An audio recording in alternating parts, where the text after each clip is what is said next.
Hello, everybody. My name is Arian Salimi, and you are listening to Bass Tunes on KUCI 88.9 FM in Irvine.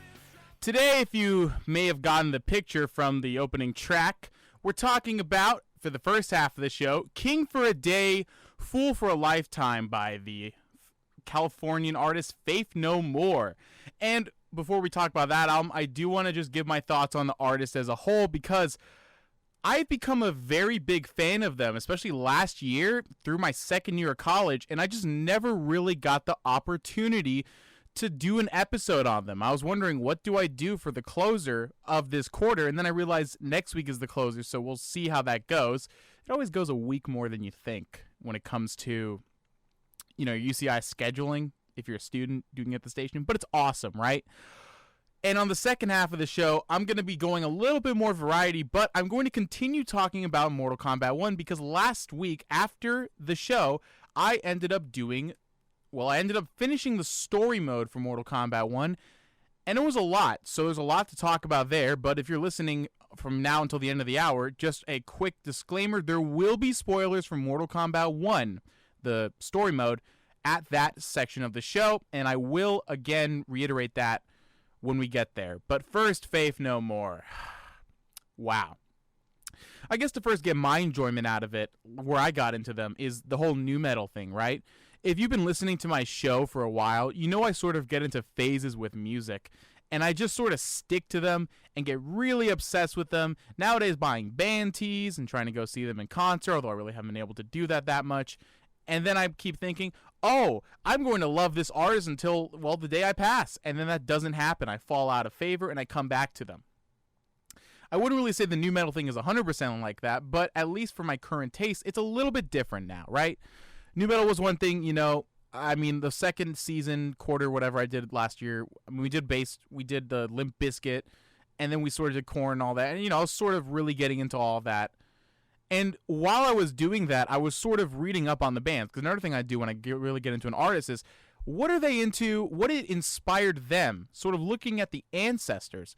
And there were a few big ancestors for that sort of weird subgenre movement, whatever you want to call it, from the late 90s to early 2000s in American metal. And one of them was Faith No More. And I heard a lot of good things. But the thing is, right, a lot of it had to do with the grooves and the rap metal. And the main thing I specifically remember was an interview, I believe with John Davis of Korn, saying, hey, I saw the music video for, it was Epic on like MTV or something like that when he was growing up. And, he really got into that because of them. Same thing with Pantera. They saw Walk. It's just you see stuff on MTV, you pick up the records, and they're like, oh, wow, this is amazing. And then we're going to make something like that.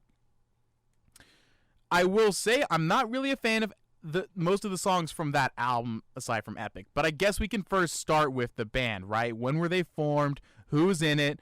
What are their big albums? All of that thing, right? 1979 was when they were formed, of all things, going under the name Sharp Young Men, and then Faith No Man before September 1983. We've had the bassist Billy Gould, keyboardist and rhythm guitarist Roddy Bottum, and drummer Mike Borden being there since they started in 1979, but you may not really remember their first couple of albums because of one person who made the band his own, Mike Patton, a strange, creative guy, has his own band called Mr. Bungle. People say a lot of good things about them, alternative metal, just going off in 50 quadrillion different directions, sometimes heavy, sometimes soft, sometimes from different cultures, sometimes in a different language. Always with some goofy voices. But I guess the first two albums they had, I'd never heard them. It was We Care a Lot and Introduce Yourself. And they were sort of a more grungy, darker, just metal sort of thing. More so than, let's say, alternative metal or funk rock or rap metal or whatever you want to call it once that happens, right? The original singer, let's see, it was... Why do I not have this on here? Chuck Mosley, right? Although Courtney Love, of all people, was apparently initially one of the vocalists. Courtney Love, wife of the deceased Kurt Cobain. You know how that is? You know how we do? Well, I don't know how that is. Anyways, guitarist Jim Martin was another one, right? They got Chuck Mosley and Jim Martin. Okay, so Mosley left, and then Mike Patton showed up after hearing after the band members heard a demo of Mr. Bungle. So he sort of joined in, and he ended up having 2 weeks to write the lyrics to the already musically created The Real Thing. This album ended up doing really well. A lot of it was because of the song Epic. And I feel like a lot of people know that one. The "You want it all, but you can't have it," with that really nasally sort of rap rock, sort of funky, like Beastie Boys or something like that. And that's what The Real Thing, a lot of it was. They did this cover of War Pigs at the end that got kind of big, but I feel like Epic was sort of the big one. There's also Zombie Eaters. Was another one, right? I haven't really heard much of that one. I don't really like how it sounds, and honestly, I'm just not a fan of Patton's vocals. He hasn't really had the chance on that album to really get into the band and sort of form it into his own with his own ideas. He had no creative input. His input was do the vocals, write them and record them. We got to get this album out. So they did that, and of course, as I said, Epic did well. They go very experimental on their next effort, and this is an interesting thing, as well. The Real Thing did pretty well, and other labels would have been shocked, and I think even their label, which I believe was Warner at the time, let me make sure I was right about that, Slash and Reprise, never mind, I don't know why I read Warner somewhere, but their label was like, hey, what are you doing when they turn in the album? Like, this is crazy, this isn't going to do well. And it didn't do as well as The Real Thing in a lot of ways. It didn't really have a lead single like Epic that was as sort of poppy and accessible. Instead, you had Midlife Crisis, which is another song I love. But generally, their sound goes into that sort of strange... I mean, if you look at the Rate Your Music thing, it's called alternative metal. But they go off in a lot of different directions. It's a very heavy synthesizers, like strings in the back. You have Patton doing some weird voices, but it's not really nasally, you know what I mean? There's a weird mix. There's still a lot of that sort of chanting, shouting, rhythmic sort of, what was it? You're perfect, yes, it's true. You have like country, you have a weird twisted country ballad with RV, with Mike Patton doing his best Southern impression, talking about how he just kind of hates his life as this like Southern guy, and he's like telling his kids like, I remember telling you what your daddy what a daddy told me. You ain't never gonna amount to nothing.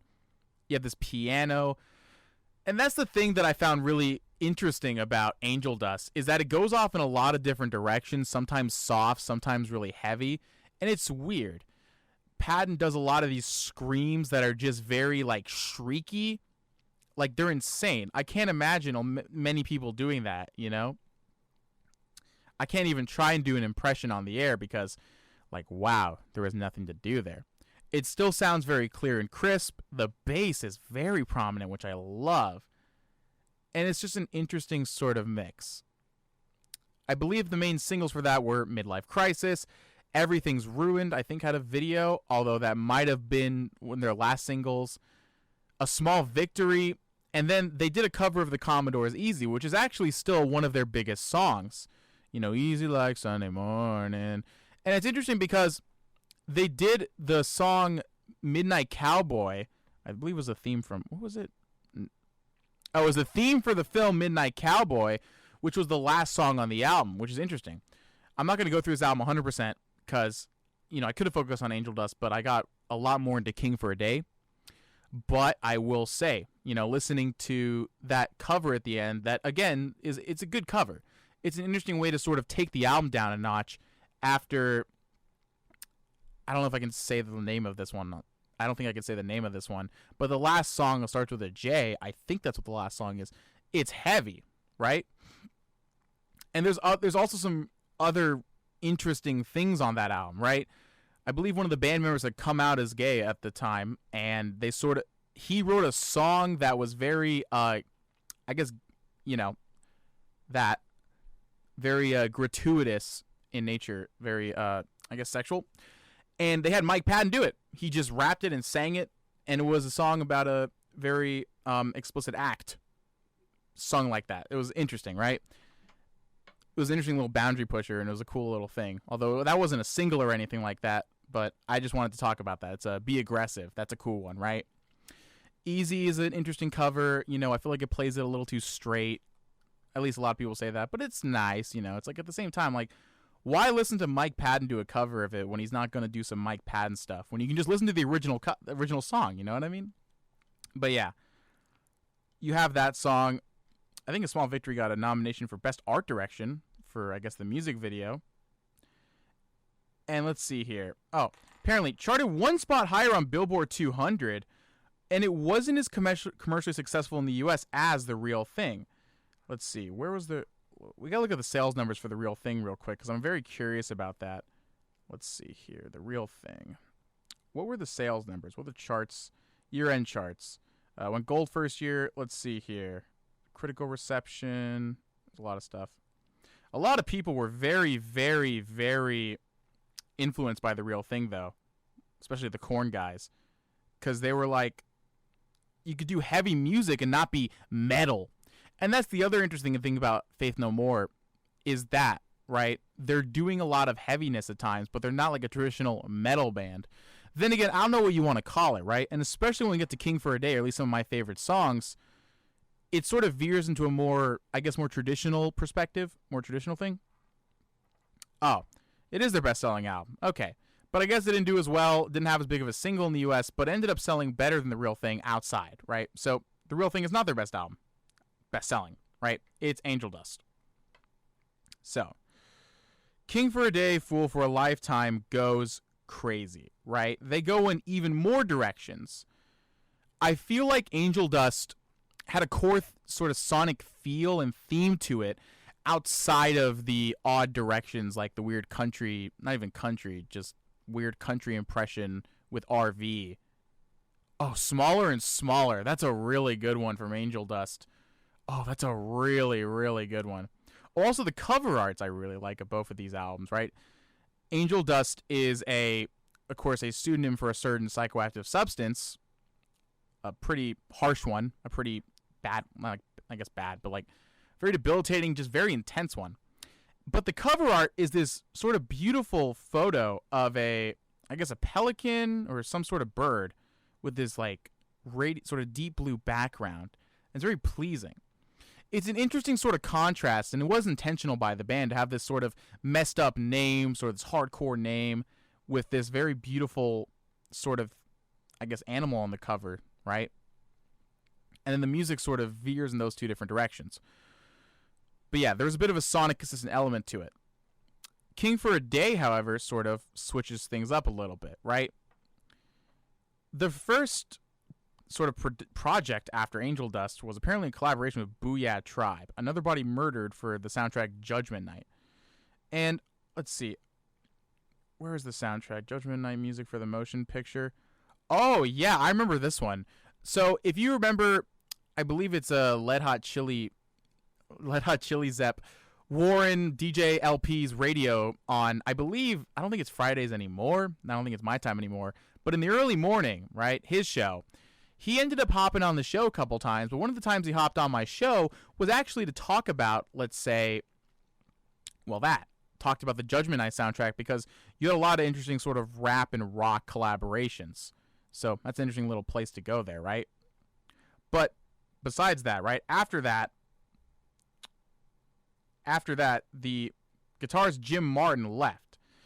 Actually, he got fired due to a fax from the keyboard player because of, I guess, creative differences. And those were a lot of different things, right? I also believe that he was, he left, and then Trace Spruance was brought in to perform on the album, right? He's the new guitarist for at least this album, and this album only because he didn't really have he just wasn't really, he didn't really make the cut, you know? He did this interesting guitar stuff, but he wasn't really ready to commit to a long tour, but he himself says that he didn't want to be a permanent member. Gould said that he called Spruance a spoiled rich kid, but he didn't even have enough money to buy the magazine where he said that about it. right? And this, I will read this quote and then we'll get into the album. This is like one of those stunning juxtapositions, like when you're standing in Tower Records and this thing goes out to the whole world that you're this spoiled, privileged, rich kid and you can't even buy the magazine it's written in. That's really almost like a cosmic moment. Another interesting thing, too, is the keyboardist, Roddy Bottum, was mostly gone from this album because he was... Let's see. So both his father and Kurt Cobain passed around the same time, and he was always a close friend of Courtney Love, so he kind of just had to take a step back and grieve, right? So what I'm trying to get at with all this sort of exposition is King for a Day was this big sort of shakeup for the band. A lot of tumultuous time. And this is sort of careening towards, I guess, an end of their career. Not really the end of this band, but their next album of the year, 2 years later, would be their last. So it's a lot of interesting things like that, right? It wasn't recorded in Northern California either. It was recorded in Bearsville Studios in New York. They were sort of figuring things out, getting a new producer. But the two new influences of producer Andy Wallace, also a big sort of clean-cut corporate mixer who makes a lot of albums sound really nice and crisp, worked with Sonic Youth, Nirvana, and Slayer, for example, and the combination of those two sort of made them just do whatever they want. They went nuts on this album. So let me just talk about some of the stuff that we got on here, right? First off, right, we have the sort of classic, more heavy alternative rock thing that Faith No More was sort of used for. Less rap metal. Obviously, the sort of rap rhythmic elements have been sort of all but disappeared at this point by the time Angel Dust rolled around, but they're even more so gone now. More back to some classic metal stuff, or I guess alternative metal, alternative rock, whatever, right? Let's see.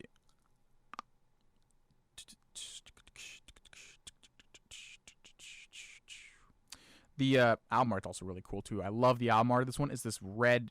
this art from this graphic novel called, I think it's Flood, with just like a bright red background and like this sort of black and white silhouettes of this sort of police officer and this dog. And it's really cool. But it sort of leads the album to have this sort of bite to it.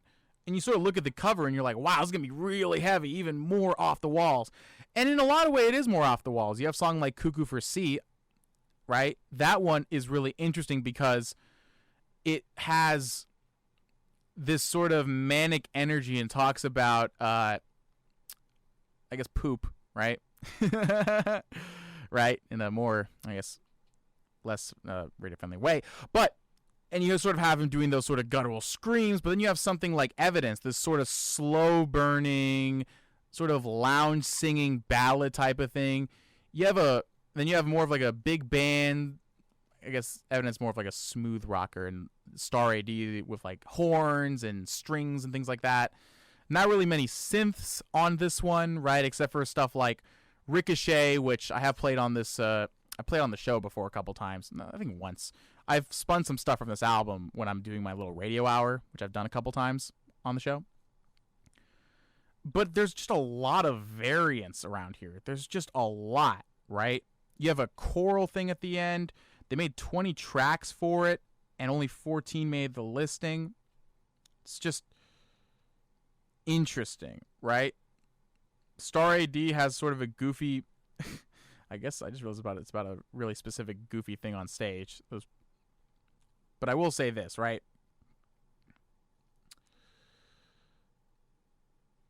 It didn't do so well in the critics, at least initially, right? An archaic progressive rock fusion, oddly out of step with the times. Rolling Stone gave it 2 out of 5, saying one hopes that this last song's moving chorus, "Don't Let Me Die with This Silly Look in My Eyes," not the last song actually, that's the song King for a Day. I think the final one is it Just a Man? Yeah, it's Just a Man. Although maybe it wasn't on the original release, but yeah, I love that King for a Day song too as well. It's the longest track and has this beautiful acoustic guitar and then some heavy stuff. Yeah. The tone's really interesting too, sonically. I feel like the production's really interesting on this one. It's not as like rich or full, but it's like more raw and it feels a little more authentic than something like Angel Dust. If I recall correctly, I think for Angel Dust, they did a lot of extra sort of like compression and getting rid of more noise and more extra production flair. Has a bit more reverb to it, a little more spacious. especially with all the sort of reverb-laden synthesizers, compared to King for a Day, which is a lot more in your face, more just rocky, at least sometimes. And that's what I like about it, right? And it's not like it's the greatest thing in the world. I'll say this. I'm kind of torn on how I feel about King for a Day versus Angel Dust, right? Because there's like this weird 50-50 for me. Because the first part is like, wow, there's these cool sort of rockers that are kind of not amazing, but like, I love them, but not a lot of people do. Not as many people do because, oh, it might sound a lot more like, what's the word? Like, how do I say this? Alt rock, like on the radio type of thing. But then you have some of the goof stuff. You kind of more of the goofy elements of Mike Patton's vocals. But then you also have things like The Gentle Art of Making Enemies, which has this, it feels manic at times. That's how I feel about it. It has a sort of manic tone to it. It's jumping up and down and going in a lot of places. And I feel like honestly, something like Ugly in the Morning or Cuckoo, honestly, to me, it sounds like System of a Down. You know what I mean? It has that sort of heavy and like frantic, but kind of goofy, fun-loving insanity to it that a lot of System of a Down would end up having. At least I'd say on maybe their first out. Everything but Toxicity, I feel like. I mean, Toxicity has some of that, but I feel like it's a little more serious. You don't really get into like the crazy, really goofy, explicit stuff until like Hypnotize and Mesmerize. But that's besides the point, right? It's ended up doing pretty well, right? It didn't sell that well, but I don't know. It's interesting. To me, it feels underrated with a lot of artists, a lot of listeners, artists, compared to Angel Dust, and then you have the big single of Epic on The Real Thing, right? It is underrated, you know?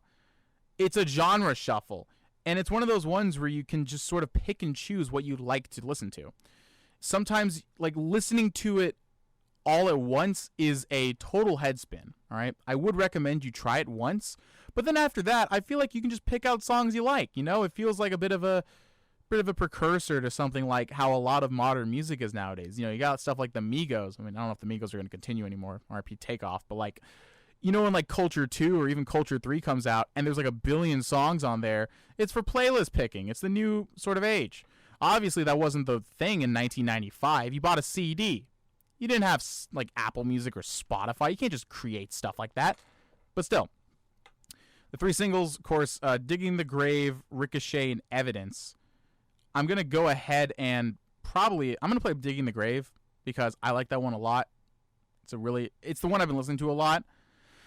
I wouldn't say it's the best sort of feel for the album, but then again, I don't know what the best, like, I don't know what track I can pick that is the best feel for the album, right? And I found something else interesting in sort of just going through the album again and reading stuff before this review. They went on Beavis and Butthead, right? They riffed on this music video. I think they might have riffed on like Epic maybe. I don't know if that was out around the time their show started airing. Wait, when did King for a Day come out? No. 1989. No, not The Real Thing. Maybe Angel Dust, because that show came out in 1993, I think, or 1992. This is 1995. But it's so funny because I got sad after listening to it because a lot of the time when they sort of get on the, you know, they do the riffing, it's just Mike Judge, the creator, going to the booth and just actually giving his thoughts on it. And it's funny because like the characters are like actually kind of smarter. They're like they're just less stupid when they do that. Probably just one because so Mike can sort of give his actual opinion sort of. But he doesn't say a lot of nice things about it, but I like it, right? But in conclusion, I mean, I'm a big fan of King for a Day, Fool for a Lifetime. There's a lot of interesting stuff. In terms of the tracks that I would recommend, honestly, I like all of them to an extent. Maybe not the last three tracks I haven't heard as much. Although the last two I've heard very good things about it. But I like Get Out as a nice little opener. Ricochet, Evidence, Gentle Art of Making Enemies, Cuckoo, Digging the Grave, Carajo Voador, which is like a Brazilian song of all things. Take This Bottle is interesting, and King for a Day is good. The singles are really good. I like the General Art of Making Enemies. Would have been a good single. Would have played it. Has some not choice words on it. And I'll say this. So I guess it's the sort of the conclusion for the first half of Bass Tunes, KUCI at 8.9 FM in Irvine, right? If you want to check me out on any social medias, We got BASEDTUNESKUCI on Instagram. And I have a website now, basedari.com, BASEDARI.com. Let's listen to what Butthead has to say about King for a Day, Fool for a Lifetime's Digging the Grave, and then we're going to play Digging the Grave, and then we're going to come back with Mortal Kombat 1. Thank you all so much for listening so far. Give me a follow on that if you're liking what you're hearing so far. And if not, cool. Thanks for listening anyways. Hey, buddy, you know who these guys are? No, and I don't care either. This is Faith No More. Yeah, right. Faith no more. No, I'm serious, buddy, it is. See, they have a new sound. And a new look. They just look and sound like everything else. I don't know, it kind of rocks. Shut up, Beavis. Well, that's his thoughts on it, but I'm a big fan of the song, so here's Digging the Grave. And if you're curious, the rest of that little music video segment is just him trying to... He literally gets tired and he's like, I have to go to sleep because I put him to sleep. But don't listen to him. Listen to the song. Let me know what you think. We'll play that, and then we're going to talk about Mortal Kombat 1. Here is Digging the Grave by Faith No More real quick, and then we're going to move on. Thanks for listening to Bass Tunes.